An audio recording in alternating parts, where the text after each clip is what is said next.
Em 1 Coríntios, no capítulo 3, no verso 9, nós lemos: porque nós somos cooperadores de Deus. Essa expressão traduzida cooperadores do grego sinergos é a raiz da palavra sinergia, que fala de trabalho conjunto. Cooperar significa operar juntamente com. Fomos chamados a cooperar com Deus. Nos próximos minutos, nós vamos entender um pouco mais o poder dessa verdade, desse princípio bíblico. Fique comigo.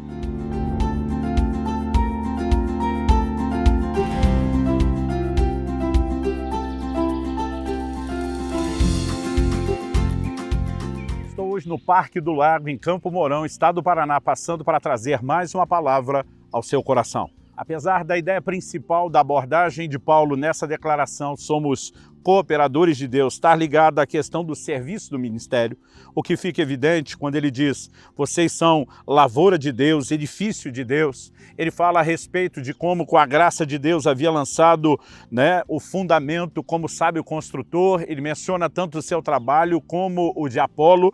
A verdade é que a ideia de cooperar com Deus não se limita mera e exclusivamente a essa questão do trabalho, do serviço cristão. Ela se estende a outros aspectos do nosso relacionamento com Deus. Aliás, em alguns momentos, a Bíblia vai falar da gente cooperando com Deus. Em outros momentos, a palavra de Deus vai falar de Deus cooperando conosco. De qualquer forma, essa capacidade de interagir, de trabalhar de forma conjunta com Deus é algo extraordinário. Por exemplo, em Romanos, no capítulo 8, no versículo 26, o apóstolo Paulo diz que o Espírito, uma referência ao Espírito Santo, nos ajuda na nossa fraqueza. A palavra ali traduzida como ajuda, no original grego é um palavrão no sentido de ser grande, sunanti lambanomai, é a composição de três palavras, sun, ante e lambano, que basicamente significa pegar firme contra alguma coisa juntamente com alguém. Em outras palavras, pegar a outra ponta do peso. Ela também, muitas vezes, é traduzida como trabalho conjunto, onde duas pessoas precisam fazer algo junto. Ou seja, a ajuda do Espírito Santo não substitui a nossa responsabilidade. Ele se une a nós e temos a responsabilidade de também nos unirmos a Ele. Nesse momento, por exemplo, a Bíblia está falando sobre vida de oração e não necessariamente a respeito do trabalho ou do serviço cristão. A mesma coisa pode ser vista quando falamos a respeito de fé e de oração. Nós somos chamados a cooperar com Deus. A nossa fé, mesmo na soberania de Deus, não significa passividade. Nós precisamos entender a responsabilidade de participarmos. O Senhor Jesus nos ensinou a orar para que o reino de Deus venha, para que a sua vontade seja feita. Se a vontade de Deus se estabelecesse de forma unilateral, sem a nossa participação, qual a razão de orarmos por isso? A verdade é que Deus nos estendeu muito mais do que uma obrigação. Isso precisa ser entendido como um privilégio. Cooperar com Deus, trabalhar em conjunto com Ele. Por exemplo, a declaração do livro de Abacuque, o justo viverá pela fé, ela é repetida no livro de Romanos, na carta de Paulo aos Gálatas, também na epístola aos Hebreus, e nós entendemos que isso leva o justo à responsabilidade de crer, mas ao mesmo tempo fala de um Deus que honra, atende, responde à fé. Aliás, eu gosto de dizer que Deus, na verdade, Ele não responde necessidades, Ele responde fé. Toda pessoa tem a necessidade de ser salva, mas só será salva aqueles que creem. Todas as pessoas, por exemplo, podem pedir a Deus sabedoria, diz Tiago. Mas no capítulo 1 da sua epístola, Tiago diz: peça, porém, com fé, não duvidando. Porque o que duvida é semelhante à onda do mar, que é levada e agitada pelo vento. Ele conclui dizendo: não pense tal homem que receberá do Senhor coisa alguma. Ou seja, a responsabilidade de receber não está relacionada apenas com a boa vontade de Deus de fazer, mas com a necessidade de crermos, como parte do princípio de cooperarmos com Deus. Aliás, a mesma declaração de que sem fé é impossível agradar a Deus, em Hebreus, no capítulo 11, no versículo 6, ela é precedida pela declaração de que aquele que se aproxima de Deus deve crer que Ele existe e que Ele é galardoador daqueles que o buscam, ou seja, recompensador, abençoador dos que o buscam.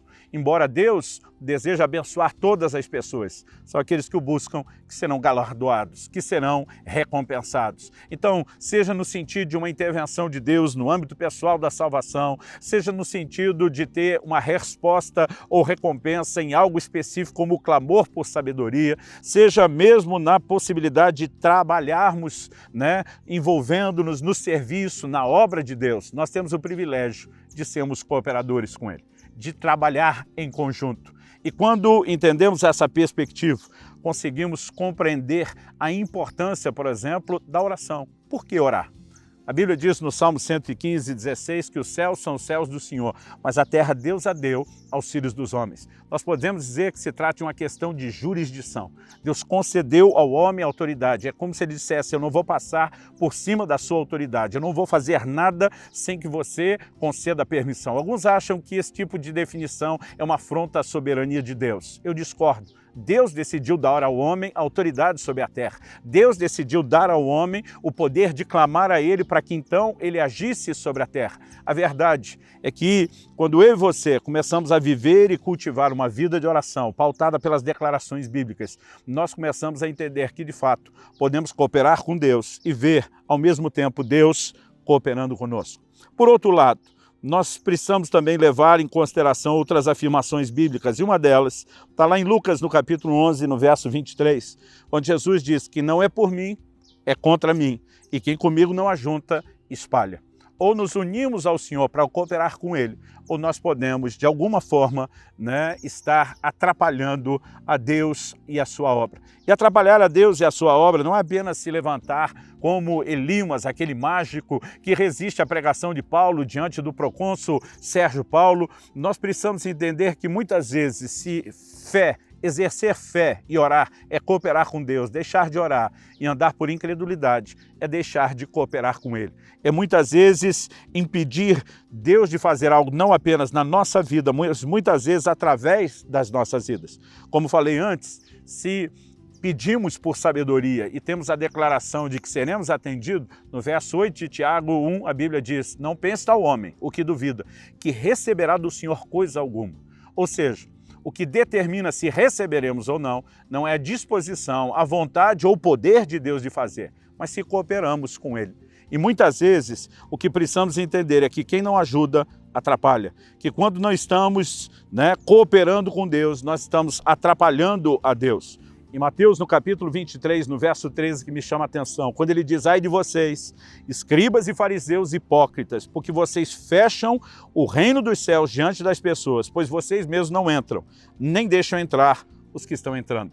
Algo que eu tenho percebido é que quando não cooperamos com Deus, nós não apenas nos prejudicamos, mas muitas vezes nós, ao falharmos dessa forma em cooperar com Deus, nós atrapalhamos outros, nós impedimos outros, nós deixamos de abençoar outros. Me lembro muitos anos atrás, no início do meu ministério, lendo o livro de um pastor muito bem sucedido, falando a respeito de igreja, pastoreamento, crescimento de igreja, que é o norte-americano Rick Warren. Ele diz: em vez de se perguntar o que fazer para que sua igreja cresça, os pastores deveriam perguntar o que estou fazendo, que tem impedido Deus de fazer sua igreja crescer, porque muitas vezes, desde cooperar com o Senhor, nós estamos atrapalhando. Aliás, deixe-me voltar à questão do serviço. Evidentemente, quando eu olho para as Escrituras, eu percebo que a obra de Deus deve ser feita por nós, os seres humanos a quem Ele chamou. A pergunta de Isaías 6,8, a quem enviarei? Quem há de ir por nós? Evidentemente mostra que Deus está contando com representantes, com pessoas que comprem a briga, que se unam a Ele, que decidam ser a sua voz, as suas mãos e os seus pés aqui na terra. E, como falei no início, nós vamos ler conceitos nas Escrituras de nós cooperando com Deus, mas muitas vezes vamos ver declarações de Deus cooperando conosco. Isso não rebaixa Deus a um mero serviçal ou assistente, mas de novo está falando do privilégio de podermos realizar o trabalho conjunto. Marcos 16:20, por exemplo, diz a respeito dos apóstolos cumprindo a grande comissão: e eles foram e pregaram por toda parte, cooperando com eles o Senhor e confirmando a palavra por meio de sinais que se seguiam.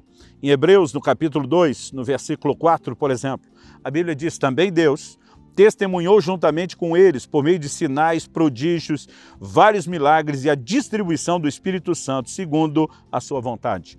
Numa declaração, nós vemos Deus cooperando com aqueles que pregavam. Na outra, nós vemos Deus testemunhando juntamente com eles. Por outro lado, vimos Paulo dizendo, nós somos cooperadores de Deus, quando fala da obra do ministério. E não foi a única ocasião em que o apóstolo Paulo usou essa expressão. Na verdade, em 2 Coríntios, no capítulo 6, no verso 1, ele diz, e nós, na qualidade de cooperadores com ele, também exortamos a que vocês não recebam em vão a graça de Deus. Ele estava dizendo que a graça não faria todo o seu trabalho sozinho, de forma unilateral, que eles deviam cooperar com ela. E ele dizia, eu como mensageiro, ao trazer a você essa mensagem de cooperação com Deus, também estou cooperando com ele. Quando eu percebo isso de alguma forma, algo no meu coração vibra, o privilégio de correspondermos com Deus e de interagirmos com ele. Por outro lado, quando deixamos de levar em conta o privilégio, nós muitas vezes não conseguimos mensurar o estrago que essa negligência pode produzir na nossa vida.